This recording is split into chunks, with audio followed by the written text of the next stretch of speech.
Subscribe करिए हमारे channel target UP TET CTET को और बेल आइकन को दबाइए। हेलो फ्रेंड्स, मैं रेनू स्वागत करती हूँ आप सभी भावी अध्यापक एवं अध्यापिकाओं का आपके अपने channel target UP TET CTET. दोस्तों, आज की इस वीडियो में हम आपके सीटेट एग्जाम 2018 के पेपर के इंग्लिश का सोल्यूशन लेकर के आए हैं यहाँ पर। तो चलिए स्टार्ट करते हैं हम क्वेश्चन नंबर 121 से लेकर के यहाँ पर हम स्टार्ट करेंगे और 121 से लेकर के 129 तक यहाँ पर देखिए पैसेज दिया हुआ है जिसको हमें रीड करना है और उसके बाद जो क्वेश्चंस हैं उनका आंसर देना है। दोस्तों, अब चलिए स्टार्ट करते हैं। सबसे पहले यहाँ पर हम इस पूरे के पूरे पैराग्राफ को देखेंगे।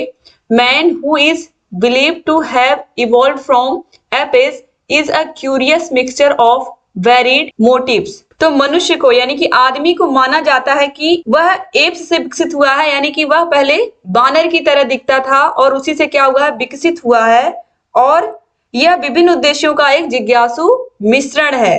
तो is a curious mixture of varied motives, यानी कि यहाँ पर यह विभिन्न उद्देश्यों का एक जिज्ञासु मिश्रण है। इसके बाद देखिए, he is not only the subject of needs but is also their creator, यानी कि वह न केवल जरूरतों का विषय है बल्कि वह क्या है, उन जरूरतों का क्या है, निर्माता भी है, क्रिएटर भी है। जो जरूरतें उसको होती महसूस होती हैं वह उनको बनाता भी है। आज अपने आसपास जो भी चीजें आप देख रहे हो, अगर हम नेचुरल चीजों को छोड़ दें तो आप जितनी बिल्डिंग्स देखते हो, बहुत सारी चीजें आप अपने आसपास आप जिससे पढ़ रहे हो, वो सब चीजें आदमी ने ही तो बनाई है। He not only seeks to satisfy his needs but also caters to his desire for beauty and grace. वह केवल अपनी जरूरतों को पूरा करने के लिए ही जिज्ञासु नहीं रहता है बल्कि अपनी जरूरतों का क्या करता है, अपनी जरूरतों का वह पोषण भी करता है। किसके लिए? ब्यूटी के लिए, सुंदरता के लिए, ब्यूटी एंड ग्रेस। इसके बाद देखिए, he is eager to satisfy his passion for more and more knowledge, यानी कि वह हमेशा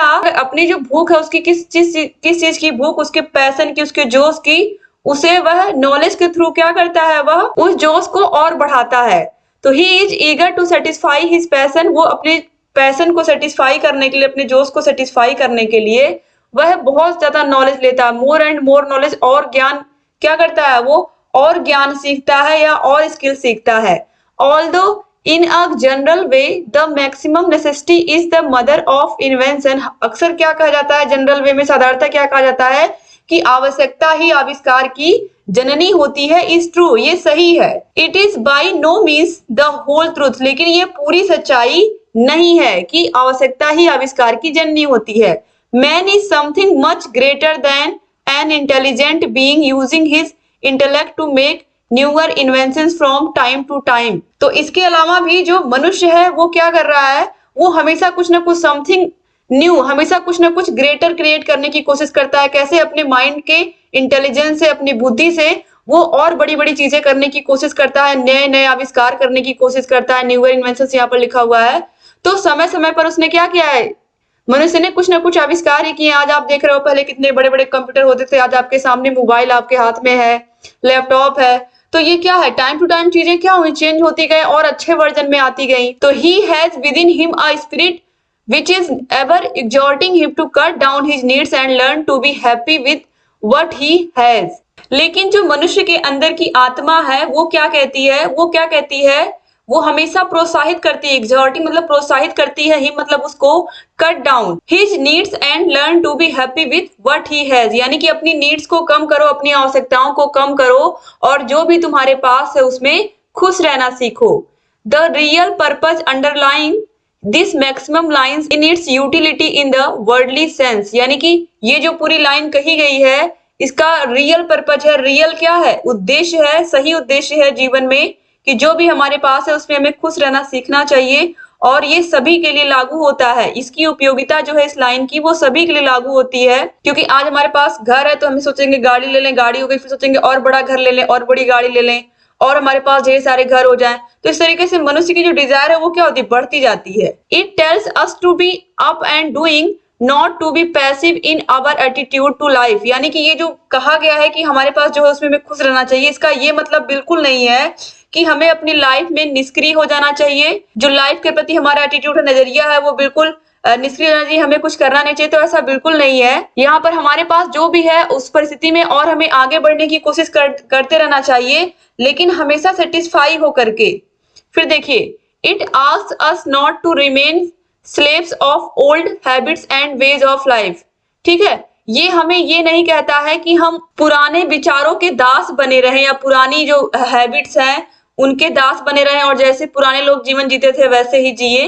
we must face the new situations with a creative mind, यानी कि क्रिएटिव माइंड, रचनात्मक दिमाग के साथ हमें क्या करना चाहिए, सभी सिचुएशंस को अपने लाइफ में फेस करना चाहिए। Every new difficulty, every new problem which confronts us in life can be tackled successfully with the spirit of inventiveness, यानी कि जो भी हमारे जीवन में प्रॉब्लम आती है या कठिनाइयां आती हैं, डिफिकल्टीज आती हैं, उनको हमें अपने लाइफ में सक्सेसफुली टैकल करना चाहिए। सक्सेसफुली उन्हें उनका पहले पता करेंगे, फिर उनको क्या करेंगे, हम हमारा जो माइंड है, जो हमारा जो दिमाग है, उसकी मदद से हम क्या करेंगे, अपनी समस्याओं का हल ढूंढ लेंगे। ठीक है, आविष्कारक प्रवृत्ति की वजह से, क्योंकि जो आदमी है उसने बहुत कुछ किया है और अभी भी करता ही जा रहा है। आप देख रहे हो दुनिया कहां से कहां पहुंच रही है। अब यहाँ पर हम क्या करेंगे, क्वेश्चन नंबर 121 से लेकर के यहाँ पर 129 तक जितने भी क्वेश्चंस यहाँ पर हैं सभी का आंसर हमें इस पैसेज के अकॉर्डिंग करना है। तो क्वेश्चन नंबर 121 है, which one of the following is not the whole truth according to the passage. तो यहाँ पर क्या होल ट्रूथ नहीं है according to the passage. Man has a desire for beauty and grace, necessity is the mother of invention, man desires to cut down his needs and wants, man learns to be happy and what he has। तो यहाँ पर कहा गया है, क्या कहा गया, कौन सा होल ट्रुथ नहीं है, तो क्या है, necessity is the mother of invention is true, it is by no means the whole truth, यानी कि ये पूरी सच्चाई नहीं है। तो necessity is the mother of invention, आवश्यकता आविष्कार की जननी होती है, ये पूरा क्या है, होल सही नहीं है, इसमें भी अभी और कुछ जोड़ना बाकी है, तो यहाँ पर ये सही हो जाएगा। इसके बाद क्वेश्चन नंबर 122 है, what does the maximum mentioned in the passage teach us to be worldly in the strict sense of the term, to be slave of our needs and wants, to endeavour constantly to create new passions and desires, फिर है to be active in life and do something to help mankind। तो दोस्तों right answer यही है, to be active in the life and do something to help mankind, इसका मतलब यही हुआ। इसके बाद क्वेश्चन नंबर 123 है, what does the spirit within man tell him to do, to be a mixture of varied motives, to evaluate the situations intelligently, to cut down his desires and passions, to acquire more and more wealth and comfort। यहाँ पर देखिए कहा गया है, यहाँ पर देखिए he has within him a spirit with never exhorting him to cut down his needs and learn to be happy। तो यहाँ पर आप देखिए ऑप्शन कौन सा ऑप्शन यहाँ पर सही हो जाएगा, to cut down his desires and passions, तो ऑप्शन 3 जो है यहाँ पर सही हो जाएगा।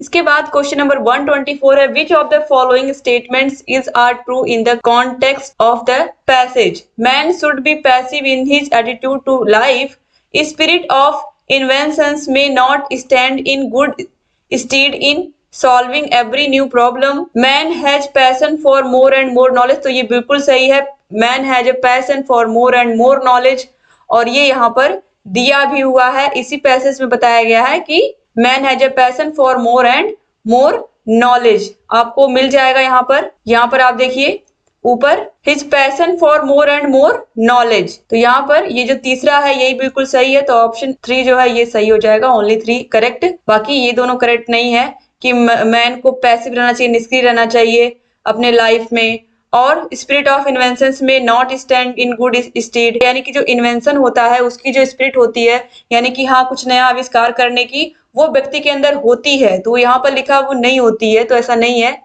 इसके बाद आगे बढ़ेंगे हम question number 125, which one of the following is similar in meaning to the word maximum as used in the passage. Maxim यहाँ पर दिया दोस्तों यहाँ पर देखिए, यहाँ पर भी मैक्सिम दिया हुआ है, what does the maxim mentioned in the passage teach us, तो यहाँ पर मैक्सिम है, ठीक है सही कर लीजिएगा। तो which one of the following is similar in the meaning to the word maxim as used in the passage, principle, direction, value या फिर ऑब्जर्वेशन। तो राइट आंसर है प्रिंसिपल, ऑप्शन नंबर 1 जो है प्रिंसिपल, ये राइट आंसर हो जाएगा। इसके बाद क्वेश्चन नंबर 126 है, which one of the following is not the characteristic of man as per the passage, man has many needs and motives, man creates many needs for himself, man seeks to satisfy his needs, man desire to have more and more comforts and money.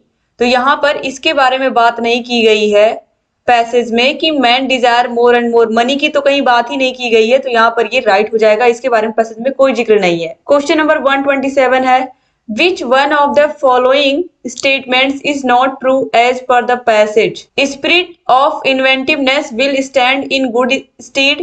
Man is the subject of various wants. Man creates new needs because they are sometimes good or beautiful.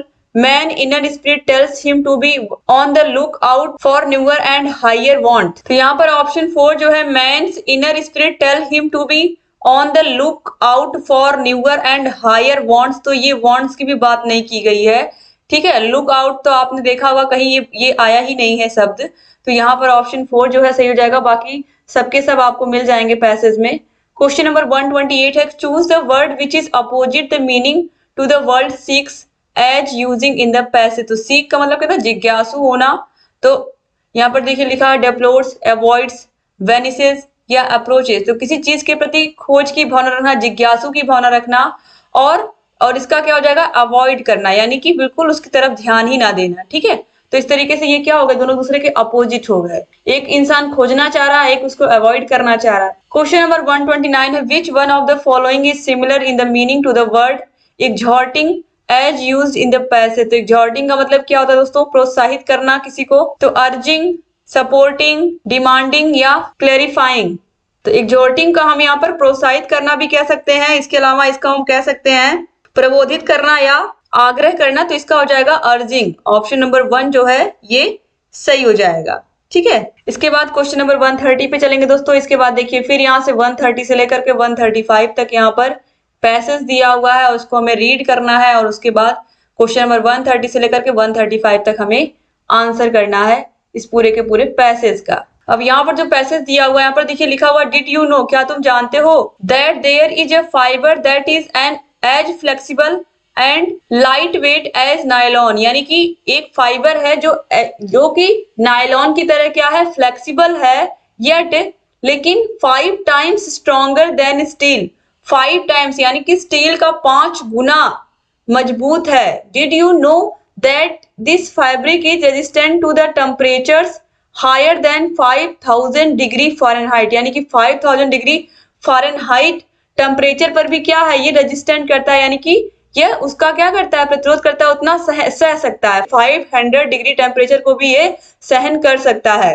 Did you know that a woman invented this fibre, क्या आप जानते हो कि ये जो fibre है जो कि 5000 डिग्री फ़ारेनहाइट से ऊपर के भी तापमान को सहन कर सकता है, इसका जो आविष्कार है वो एक औरत ने किया है। This miraculous fibre is called Kevlar. इस जादुई फैब्रिक को हम क्या कहते हैं, this miraculous fabric is called Kevlar. इसको हम क्या कहते हैं, केवलर कहते हैं। And it is used to make everything from body armour to musical instrument. यानी कि विभिन्न प्रकार के वस्तुओं के, जैसे म्यूजिकल इंस्ट्रूमेंट हुए या वाद्य यंत्र हुए, इनकी जो बॉडी है, जो ऊपर का कवच है, ऊपर का जो आप देखते हो, इनको बनाने के क्या आता है, ये काम आता है। ठीक है, इसके बाद आगे देखते हैं। The year was 1964। 1964 की बात है। There was gasoline shortages due to conflict in the Middle East. दोस्तों ये उस समय की बात है जब गैस लाइन की शॉर्टेज चल रही थी। कहां पर, पूर्वी मध्य भागों में किसकी, गैस की शॉर्टेज चल रही थी। ठीक है, गैस लाइन की, gasoline. A Polish American chemist named Stephanie Louise Kwolek was working on the DuPont an American chemical company. यानी कि यहाँ पर बता रहा है एक पोलिस अमेरिकन केमिस्ट जिनका नाम था Stephanie Louise Kwolek was working in a company. वो किसी केमिकल कंपनी में क्या करती थी, काम करती थी, अमेरिकन केमिकल कंपनी में।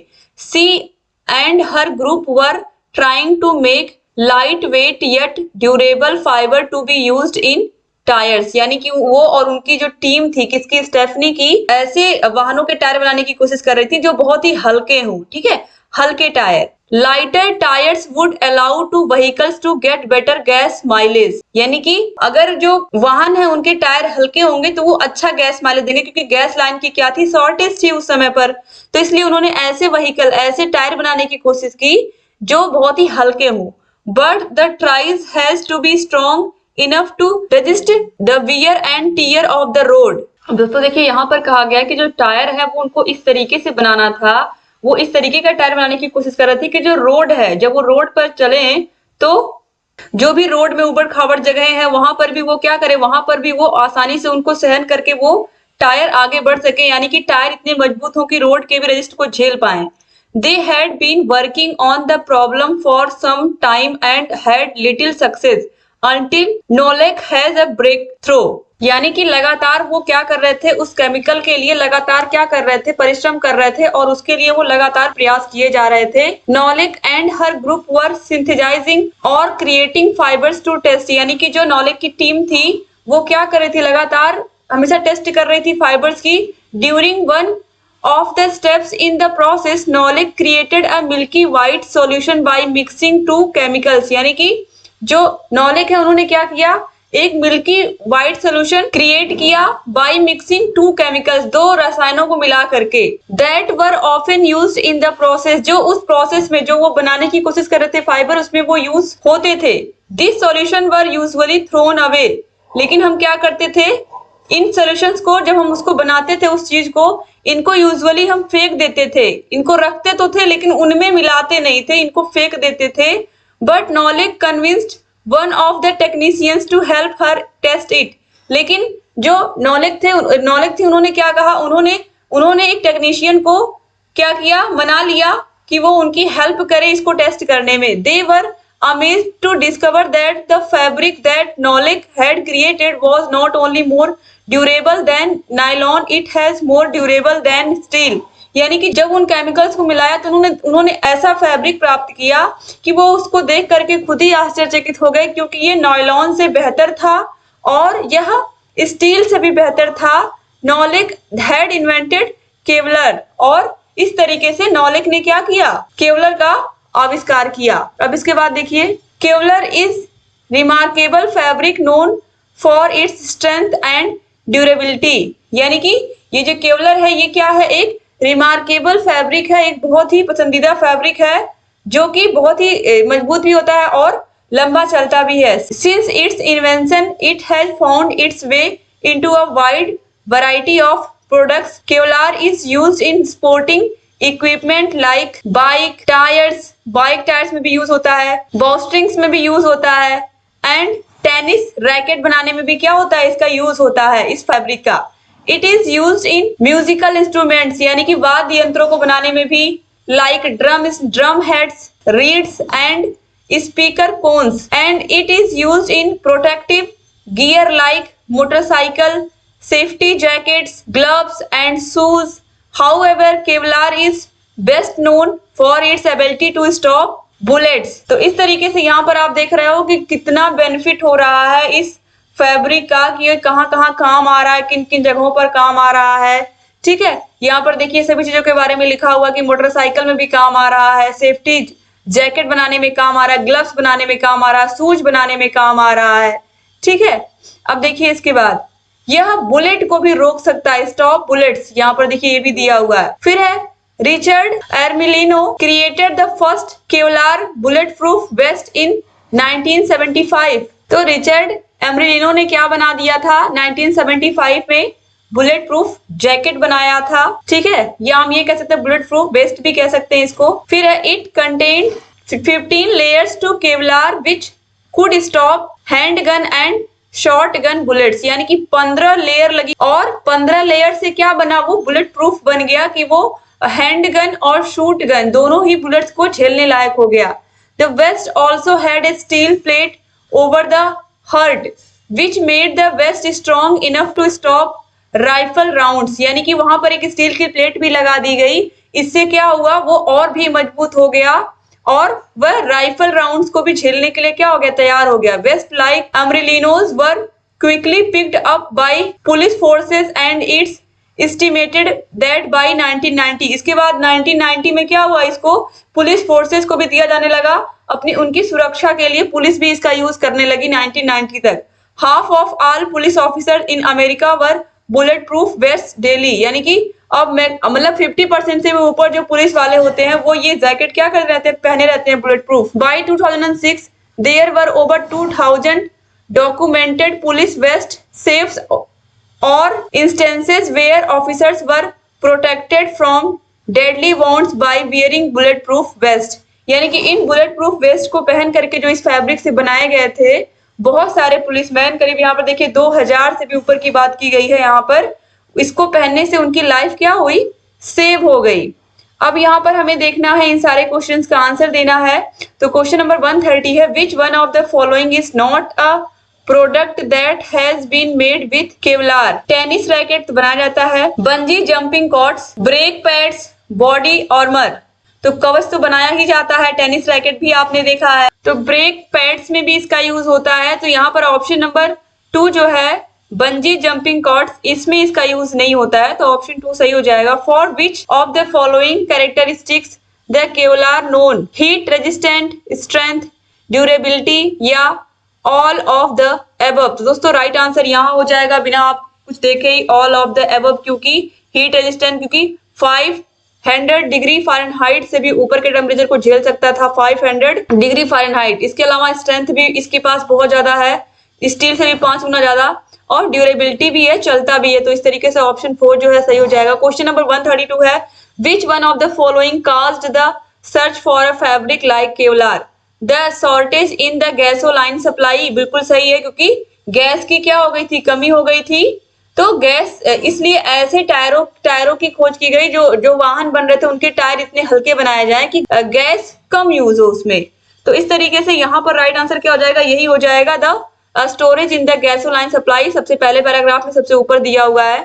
क्वेश्चन नंबर 133 है, a vest made of 15 layers of Kevlar which no steel plates could stop all but which of the following rounds, handgun rounds, shotgun pellets, rifle rounds या it could stop all the above। तो यहाँ पर दोस्तों right answer हो जाएगा rifle rounds, option number 3 जो है ये सही हो जाएगा। उसके बाद क्वेश्चन नंबर 134 है, how much stronger is Kevlar than steel. तो इट्स 5 टाइम्स एज स्ट्रॉन्गर, 5 गुना ज्यादा स्ट्रॉन्ग मजबूत होता है किससे, स्टील से। और ये पहले पैराग्राफ में ही आप लोगों ने देखा है कि it is 5 times stronger than steel. यहाँ पर आप देखिए, यहाँ पर दिया हुआ है, यहाँ पर देखिए, yet 5 times stronger than steel. Question number 135 है, what product was Kwolek trying to improve then she invented Kevlar, tyres, milk, brake pads या आर्मोर। तो वो टायर बनाने की कोशिश कर रहे थे जो बहुत ही ड्यूरेबल हो, हल्के भी हो, लेकिन वो चले भी लंबे समय तक। तो यहाँ पर राइट आंसर क्या हो जाएगा, टायर्स, टायर बनाने की कोशिश कर रही थी। क्वेश्चन नंबर 136 है, the study of meaning in a language is known as. Study of meaning in a language यानी कि अर्थ विज्ञान जो होता है, या शब्दों के अर्थ की विधा किसे कहते हैं दोस्तों, तो यहाँ पर जाएगा सिमेंटिक्स, ऑप्शन नंबर 2 जो है ये सही हो जाएगा। ठीक है, the study of meaning in a language is known as semantics. इसके बाद क्वेश्चन नंबर 137 है, a teacher tells a story about animals, children make animal noise every time they hear the name of the animal, it is. यानी कि teacher ने एक story सुनाई है about animals, जानवरों के बारे में बच्चों को, और children make animals noise every time, यानी कि बच्चे हमेशा जब भी किसी जानवर के बारे में शिक्षक जिक्र करते हैं, जैसे उसके बारे में सुनते हैं, बच्चे उसी की तरह आवाज निकालना शुरू कर देते, जैसे कि बिल्ली तो म्याऊ म्याऊ, ठीक है, कुत्ता तो भौं भौं, इस तरीके से। तो इसका अर्थ क्या है, total physical response, communicative language, grammar translation, reading approach. यहाँ पर है टोटल फिजिकल रिस्पॉन्स, क्योंकि बच्चे उसी तरीके से बोल रहे हैं तो वो फिजिकली रिस्पॉन्स कर रहे हैं उसका। तो यहाँ पर राइट आंसर हो जाएगा ऑप्शन 1। क्वेश्चन नंबर 134 है, any of a wide variety of exercises, actives और devices used in the language classroom for realizing lesson objects is known as method, technique, syllabus या approach। तो इसे हम कहते हैं टेक्निक। शिक्षण की नई नई तकनीकों का प्रयोग करते हैं, बच्चों को अलग अलग प्रकार की एक्सरसाइज कराते हैं, एक्टिविटीज कराते हैं, ठीक है, डिवाइसेस के माध्यम से। तो ये शिक्षण तकनीकी के अंतर्गत आएगा, ऑप्शन 2 जो है वो सही हो जाएगा। इसके बाद हम आगे आते हैं, क्वेश्चन नंबर 139 है, a test which is administered at the end of the language course for remedial teaching is diagnostic test, placement test, achievement test या मेमोरी टेस्ट। तो बच्चों का उपचारात्मक शिक्षण करने से पहले हम क्या करते हैं कि डॉक्टर दवाई देने से पहले मरीज का क्या करते हैं, डायग्नोस करते हैं ना, कि उसको क्या बीमारी है, पहले उसका टेस्ट करवाते हैं ना, उसको उसका ब्लड टेस्ट, उसका अलग अलग टेस्ट करवाते हैं, उसके बाद उसका उपचार करते हैं। तो रेमेडियल टीचिंग से पहले क्या होता है, डायग्नोस्टिक टेस्ट, यानी कि बच्चों की कहाँ कमी है, क्या कमी है, उसका कारण का पता लगाएंगे, फिर हम रेमेडियल टीचिंग कर पाएंगे ना। तो ऑप्शन नंबर 1 जो है ये क्या है, सही हो जाएगा। यानी कि हम उपचारात्मक शिक्षण करने से पहले क्या करते हैं, बच्चों का डायग्नोस्टिक टेस्ट करते हैं, बच्चों का निदानात्मक परीक्षण करते हैं कि बच्चों किन विषय में कहाँ पर क्या कमी है, कहाँ कैसे सुधार करना है। ठीक है, तो इस तरीके से इसके बाद आगे बढ़ेंगे। क्वेश्चन नंबर 140 है, the practice of grammatical structures in A controlled manner can be done by. जो ग्रामेटिकल स्ट्रक्चर्स होता है उसका प्रैक्टिस किस प्रकार से हम बच्चों को करा सकते हैं। तो correcting wrong sentences produced by learners, बच्चों की गलतियों को सुधार करके, gap filling grammar exercises, writing paragraphs and essays, explaining the use of particular structures. तो ग्रामर की लर्निंग यहाँ पर हम सबसे अच्छा तरीका है गैप फिलिंग एक्सरसाइज करवा करके, गैप फिलिंग ग्रामर एक्सरसाइज करवा करके, क्योंकि यहाँ पर हम उनको ग्रामर की नॉलेज दे रहे हैं। तो इस तरीके से गैप को जब बच्चे फिल करेंगे, कहाँ पर क्या सब्जेक्ट है, वर्ब है, ऑब्जेक्ट है, किस तरीके से स्ट्रक्चर बना हुआ है, उनको समझ में आ जाएगा। इसके बाद क्वेश्चन नंबर 141 है, in the backyard the dog barked and hollowed at the cat is an example of simple sentence, sentence fragment, complex sentence या फिर complex compound sentence। दोस्तों तो ये क्या है, एक simple sentence है। बैकयार्ड में क्या है, एक कुत्ता है जो कि कैट पर क्या कर रहा है, भूख रहा है। तो यहाँ पर ऑप्शन नंबर 1 जो है सिंपल सेंटेंस, ये सही हो जाएगा। क्वेश्चन नंबर 142 है, which one of the following methods of teaching can not be used interchangeably with the each other, reference method, incidental method, direct method या correlative method। तो right answer यहाँ पर है ऑप्शन नंबर 3 डायरेक्ट मेथड। इसमें हम कुछ भी change नहीं करते हैं, जिस तरीके से बुक में दिया होता है हम उसी तरीके से उसी भाषा में बच्चों को क्या करते हैं, लर्न कराते हैं। ठीक है, लर्न कराते हैं, उनको हम बोल करके पढ़ करके भी लेसन को समझाते हैं, तो भी इंग्लिश में उसी भाषा में ही समझाते हैं, सिमिलर मीनिंग के through.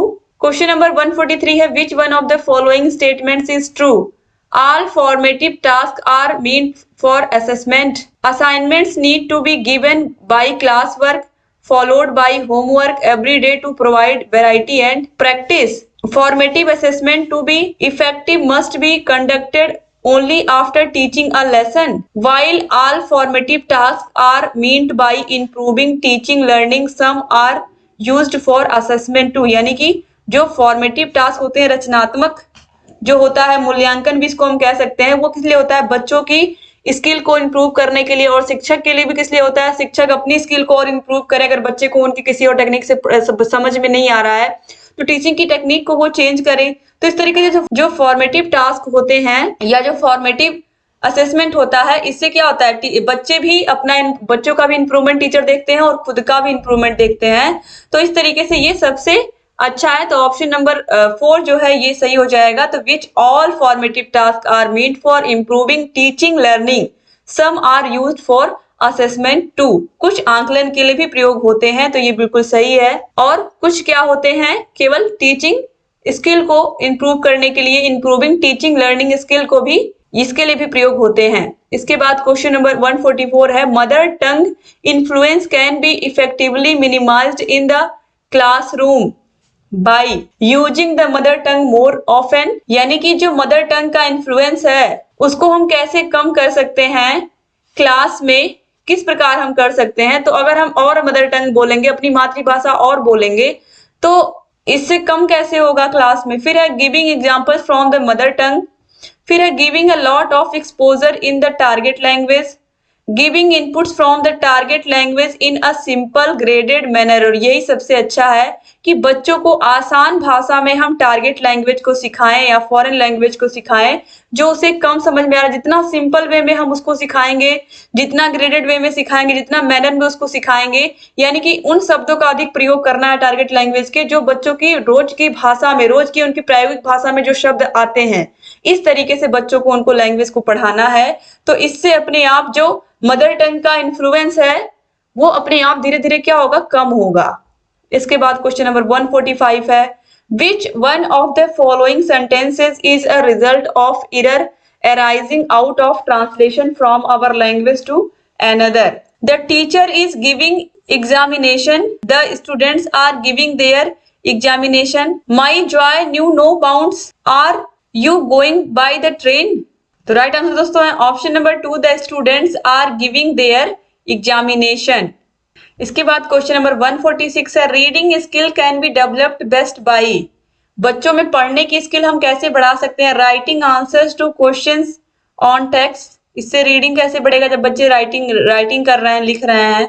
Focusing on the use of words from context in the text, doing vocabulary exercise, doing quizzes and playing words games. तो बच्चे कैसे रीडिंग स्किल को सीख सकते हैं दोस्तों?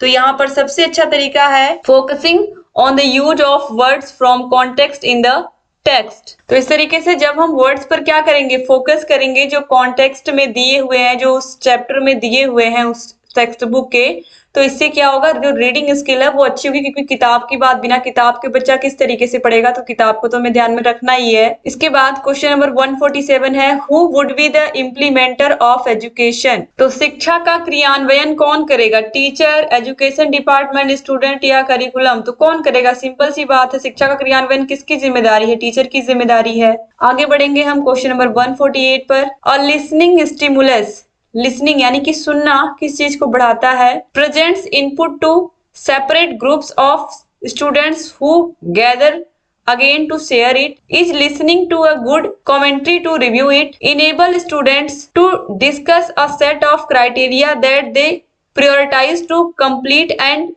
present a task, present an information gap activity such as giving directions। सबसे अच्छा तरीका है option number 4, present an information gap activity such as giving directions. तो बच्चे क्या करेंगे, बच्चे बहुत ही ध्यान से सुनेंगे। आपने कुछ वर्ड्स को बोला, फिर कुछ आप चुप हो गए, तो उस गैप को बच्चे भरेंगे। ठीक है, तो इस तरीके से बच्चे क्या करेंगे, आपकी बात को भी ध्यान से सुनेंगे। इसके बाद क्वेश्चन नंबर 149 है, if a language teacher has taught a topic in the class and no student ask question in her class, then may be students are not paying attention, she had been an excellent teacher, whatever was taught was beyond the comprehension of the students, all the students are at a higher level of learning। तो दोस्तों यहाँ पर right answer हो जाएगा whatever was taught was beyond the comprehension of the students, यानी कि बच्चों की समझ से क्या है, वो परे है, इस वजह से बच्चों ने रिस्पॉन्स नहीं किया। इसके बाद क्वेश्चन नंबर 150 है, the founder of structural grammar was Newfield, Chapman, Chomsky या फिर फ्राइज? राइट आंसर है Fries. Founder of structural grammar was, तो दोस्तों इनका पूरा नाम है चार्ल्स कारपेंटर फ्राइज। ठीक है, तो इस तरीके से यहाँ पर आपने सारे क्वेश्चंस को कर लिया इंग्लिश के, और सारे विषयों के प्लेलिस्ट की लिंक डिस्क्रिप्शन बॉक्स और कमेंट बॉक्स में मिल जाएगी। और अगर चैनल को सब्सक्राइब नहीं किया तो प्लीज सब्सक्राइब भी कर दीजिए, और बगल में बेल आइकन होगा उसको भी प्रेस कर दीजिए, ताकि जो भी नई वीडियोस हम बनाते हैं उसका नोटिफिकेशन आपके पास पहुंचे और आप हमारे सारे के सारे वीडियोस को देखते रहे। वीडियो को शेयर करना मत भूलिएगा, वीडियो को शेयर भी कर दीजिएगा, और अपने सारे से सारे दोस्तों को भी बोलिए कि सारे वीडियोस को देखा करें, क्योंकि आपके लिए ही सारे पैराग्राफ को भी मैं एक्सप्लेन कर देती हूँ, ताकि आप लोगों के लिए और आसानी हो समझना। चाहे वो पैराग्राफ हो, चाहे कोई भी क्वेश्चन हो, कोशिश ये रहती है कि एक्सप्लेन करके आपको समझाया जाए, ताकि आपको सारी की सारी चीजें याद रहें आपके एग्जाम तक। तो उम्मीद करती हूँ कि वीडियो आपको पसंद आई होगी और आप लोग ऐसी वीडियोस को देखते रहेंगे। और जहां कहीं कोई भी डाउट है, किस विषय की वीडियोस आपको चाहिए, आप कमेंट कर सकते हैं। प्रीवियस ईयर क्वेश्चन पेपर्स की वीडियोस आपको मिल जाएंगी, सारे विषयों के नोट्स भी हमने बनवाए हैं, वो भी आपको मिल जाएंगे। Thank you so much video को पूरा देखने के लिए। जय हिंद।